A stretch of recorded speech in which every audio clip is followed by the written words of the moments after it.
ए guys, कैसे हैं आप लोग? होप आप सब लोग सही होंगे। आज की वीडियो में मैं एक्सप्लेन करने वाला हूँ आयरन मैन 1 मूवी, जो कि रिलीज़ हुई थी सन 2008 में और इसकी IMDb रेटिंग थी 7.9। वीडियो स्टार्ट करते हैं।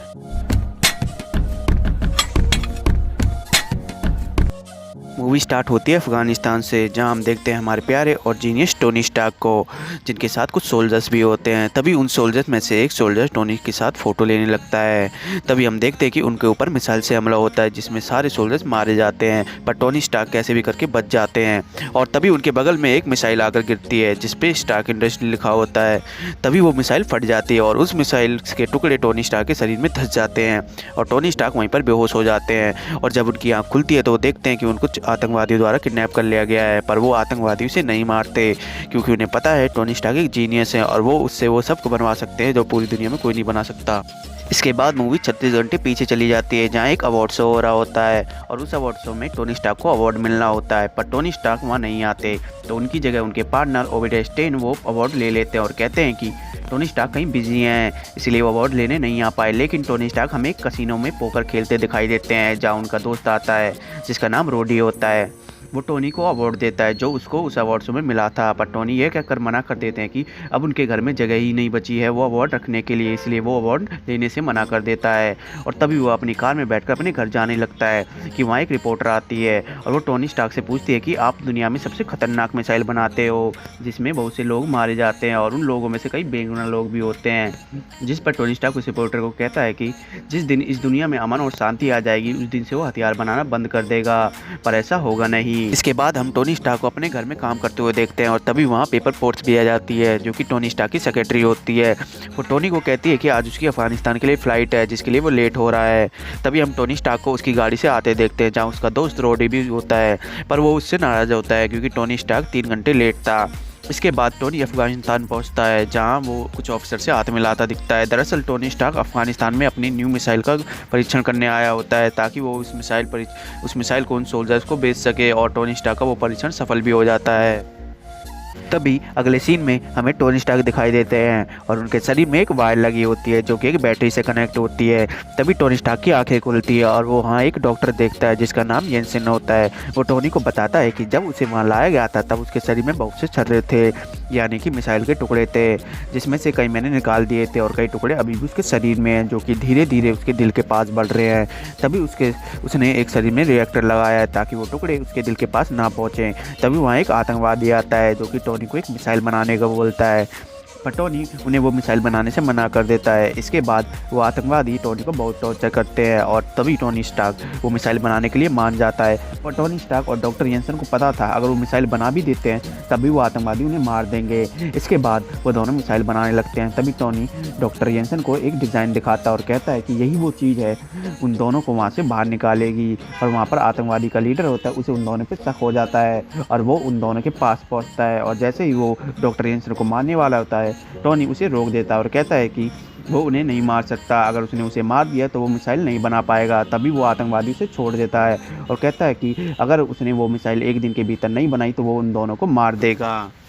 तभी अगले सीन में हम टोनी स्टार्क को अपने आयरन सूट में देखते हैं, जहां उसने अपना सूट बना लिया है, पर तभी वहां आतंकवादी याद आते हैं उन दोनों को मारने के लिए। लेकिन डॉक्टर येंसन बंदूक लेकर उन पर फायर करने लगता है ताकि टोनी को ज़्यादा से ज़्यादा समय मिल सके उस सूट को सेटअप करने में।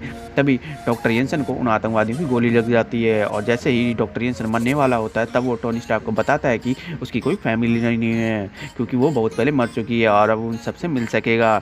इसके बाद येंसन मर जाता है, जिससे टोनी स्टार्क बहुत ज़्यादा गुस्सा हो जाता है और टोनी वहाँ जितने भी आतंकवादी होते हैं सबको मार देता है और उस जगह को भी उड़ा देता है और वहाँ से निकल आता है।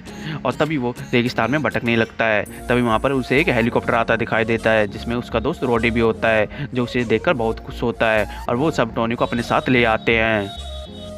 जब टोनी एयरप्लेन से उतरता है तब वहाँ पेपर उसका इंतजार कर रही होती है, वो उसे देखकर बहुत खुश होती है। तभी टोनी पेपर को एक प्रेस कॉन्फ्रेंस बुलाने को कहता है और पेपर प्रेस कॉन्फ्रेंस बुला लेती है। उस प्रेस कॉन्फ्रेंस में टोनी ये ऐलान करता है कि अब से वो हथियार नहीं बनाएगा, क्योंकि टोनी स्टार्क अपने बनाए हथियारों से मरते मरते बचा था। लेकिन उसकी इस ऐलान से उसका दोस्त ओबिडिया स्टेन बहुत ज़्यादा नाराज़ होता है। वो टोनी को समझाता है अगर उसने ऐसा किया तो वो लोग कंगाल हो जाएंगे, लेकिन टोनी इसकी बात पर ध्यान नहीं देता और वहाँ से चला जाता है। तभी हम टोनी स्टार्क को अपना एक नया सूट बनाते हुए देखते हैं और दूसरी तरफ उन आतंकवादियों के लीडर को भी देखते हैं जो कि मरा नहीं होता, बस घायल हो गया होता है और उसे टोनी स्टार्क का वो सूट मिल गया होता है जो उसने गुफा में बनाया था। इसके बाद हम टोनी स्टार्क को देखते हैं जिसने अपना आयरन सूट बना लिया है, पर उस सूट में एक कमी होती है। जैसे ही वो उस अर्थ की सरफेस से बाहर जाता है तो वो जम जाता है, लेकिन बाद में टोनी स्टार्क उस कमी को सही कर लेता है।